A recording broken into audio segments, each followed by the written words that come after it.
What's going on, Jerome's beautiful Sunday? Birds are chirping and stuff, and it's time for another Vikings news dump. So, of course, today is the day that first NFL Sunday of the season. It's fantastic. Now, of course, we know that the real season doesn't start until tomorrow night. It's okay, but it's not gonna lie, it's kind of fun. Like when the Vikings play on Monday, Thursday, even Sunday night to a degree, or on a bye week, just a Sunday afternoon of stress-free football. Well, stress except for your jelly beans as well as your fantasy teams, all that stuff. But I don't know. Like I feel like the NFL has tried to get more division games week one. Seems like that this year, right? There's lots of storylines going around. You got the Tom Brady Bowl with the Raiders and the Patriots. You have San Francisco and Seattle week one. That's great. Packers Lions. I cannot wait to just absolutely hate watch Packers Lions. I've never rooted for the Lions. Still won't. I'm rooting for the asteroid. So that's what we're doing. And overall, it's like, hey, it's going to be an absolutely fun day. And, of course, everyone's waiting all day for Monday night. It's not the song Don't Care, but people know. People know that they can have their pitiful Sunday afternoon. Vikings also play on Sunday night week 2. Home opener. It's going to be fantastic. Also, fantastic, but less than fantastic. You know what I mean? Kevin Seifert, ESPN, who's not Kirk Herbstreit. First time I've seen Harrison Smith at practice since August 11th. Christian Darrisaw also on the field to start practice. Injury report later today. So, Harrison Smith returning into practice on Saturday, the third practice of the week for the Vikings. But ultimately, yeah. All right, so Harrison, who was listed as limited on Friday, okay, limited on Saturday, listed as doubtful, so the definition is expected not to play, which is understandable. So Harrison, whatever's been going on with him, he's back in the facility, back in the building, team captain, and the season long. It's 17-game season. If he has to miss a game, maybe 2 to get back up to speed, so be it. And Kevin Connolly even said so. Talk about Harrison Smith. Kevin O'Connell said this on Saturday. Harrison probably did a little more than I expected today, which was really encouraging. But it's just a matter of time back on the grass. It's definitely not mental. He's been doing this long enough to stay sharp. But yeah, it's more of a physical ramp up for him as we move forward. And Harrison, with the undefined, mysterious illness, like Seifert said, hasn't practiced in almost a month. So yeah, getting his sea legs under him, getting him back into game shape, knocking off the ring rust, it's gonna be paramount. But it's gonna be good to go. And glad that there isn't a threat of him missing the season, which would be good. Defensively, Theo remember the Vikings extended Theo Jackson, a nice little extension, taking care of him. So Theo Jackson, Josh Metellus, maybe the Vikings will run more 3 cornerback looks with Rodgers, Akuta, Murph. Maybe carry on my Jayward son gets involved in there too. So I don't know, like it will take a village to replace Harrison Smith, but everything is going to be good to go. Plus, this is probably Harrison's last ride anyway. It's not like they threw that money at Theo Jackson just all willy-nilly. So Theo's replacing Beasley as well as probably the heir apparent to Harrison Smith, as Theo and Metellus are the 2 veteran safeties on second contracts with the Vikings going into next year. Makes sense.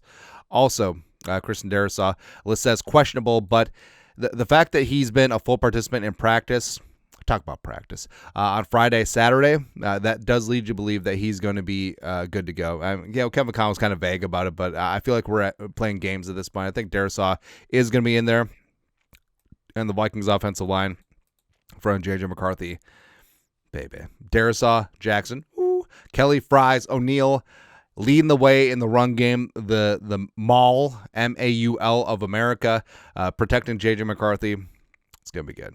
Yeah. Speaking of J.J. McCarthy, of course, the storyline du jour, Monday Night Football, is the NFL debut of J.J. McCarthy in his home city. Well, kind of. Chicagoland kid, Bears fan growing up, playing against the Bears, Monday Night Football, national television. It's great. Also, Tom Brady is the greatest quarterback of all time. He went to bat talking about his guy, J.J. McCarthy, of course, Michigan alums. Hail to the although they're going to lose to Oklahoma. It's okay. But Brady said this about J.J. McCarthy on the Chris Collinsworth podcast. J.J. won a national championship at Michigan. Like he just slips that in right there. When you beat Ohio State like they did. Also love how he mentions that. J.J. McCarthy never lost to Ohio State. I wonder if he's going to hold that over Donovan Jackson for years. And they performed the way they did in those big moments. There's a lot of reasons to like the boys, and composure, and the physical ability is a really good pass of the football. He's got enough mobility to extend plays. He's a very grounded kid, got drafted high to Minnesota, and now he's got a chance to go prove himself. And it really doesn't matter what Tom Brady thinks. He just went third person. No wonder Giselle left. Or Chris Collinsworth, Chris Collinsworth, CRIS. Or anybody from the Minneapolis Tribune. I love it. He probably knows it's the Minneapolis Star-Tribune, but just like the Minneapolis Tribune, the book face. It matters that what JJ thinks and what his teammates think of him. And I'm sure, every game is not going to be 3 touchdowns, no interceptions. There's going to be a lot of ups and downs. And again, when you're in the NFL season, the one thing we do know is there's adversity every step of the way. And McCarthy's right. Like also Emily Lecker of the Minneapolis Tribune had a great piece talking about McCarthy and being 22 and just being so grounded and having that composure. I mean, it's good, and we're gonna see it on the field. So hey, if the GOAT's in your corner, we're gonna be good to go. And also, let's remember, like everyone remembers like 2007 Tom Brady just dropping piss missiles to Randy Moss and stuff. But I mean, Tom Brady, like his first 3 Super Bowls, which. He won a Super Bowl in his second year starting, by the way, taking over for Drew Bledsoe. I mean, a lot of his stuff was the routine things, the checkdowns, finding the open man, operating the offense, not turning the ball over. Like that's what the Patriots were the first 3 Super Bowls, essentially. Really great defense, running the ball, and Tom Brady. You're just dumping it off to Kevin Falk. That's what it was, right? And McCarthy, I mean, we'll take 3 Super Bowls like that, and then eventually he'll become like the FU guy. Eventually it'll be great. But it all starts week 1, and Jaquan Brisker, pride of Penn State, of the crooked Chicago Bears, giving a little bit of bulletin board material. Vikes fan page, Bears DB Jaquan Brisker seems confident that Vikings quarterback J.J. McCarthy will have a turnover on Monday night. Quote, eventually he will force one, whether it's in the air or on the ground. I know it's going to come out at some point, end quote. So if you're going to talk junk, I mean, at least be accurate, right? Because, yeah, McCarthy's a first-time starting quarterback, and young quarterbacks do make mistakes. It happens. But it's not like J.J. McCarthy was a turnover machine at Michigan, where he went 27-1 as a starter, by the way. Won the national title. No big deal. But, I don't know, 49 touchdowns to 11 picks. I feel like that's pretty good, especially for a guy who's a game manager. So, I mean, Brisker's just talking nonsense now. It's okay. They don't even have a film room in House Hall because that would cost money. Yeah, it's okay. Speaking of JJ, team captains, team photo. Love to see it. Also, love to see Harrison Smith there. Yeah, it's fantastic. But McCarthy, Justin friggin' Jefferson, Aaron Jones in year 2. Andrew DePaula, Bagels, all pro long snapper. Brian the Real Deal O'Neal. Metellus. Why did they put Metellus in the back? Yeah. Harrison Smith as well as John Grenard. More is required. Love to see that. But just seeing this, do you ever get the feeling that you're living in a superhero origin story? Like you're an NPC, non-playable character, as we're watching like the loading credits for some video game. It's like Superman 4, the quest for peace or something like that. I don't know. But either way, it feels good. Also, speaking of feeling good, Minnesota football in general. So the Golden Gophers beat the brakes off of something called Northwestern State University out of Louisiana. Basically, they're the SC-LSU Mud Dogs, but yeah. But the Gophers put up 66. They actually called the game short because of weather. They're like, yeah.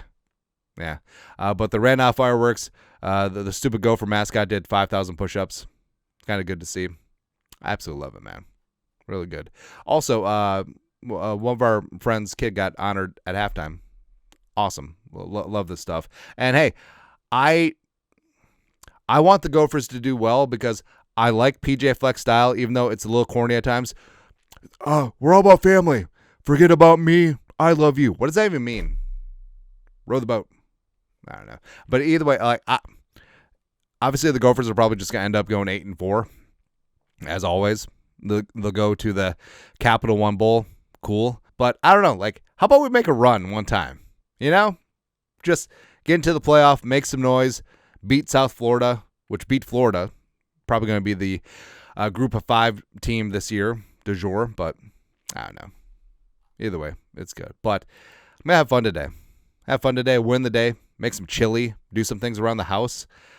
Just watch stress-free football, except for my stupid fancy team. They can't score a damn point. Travis Hunter. Yeah.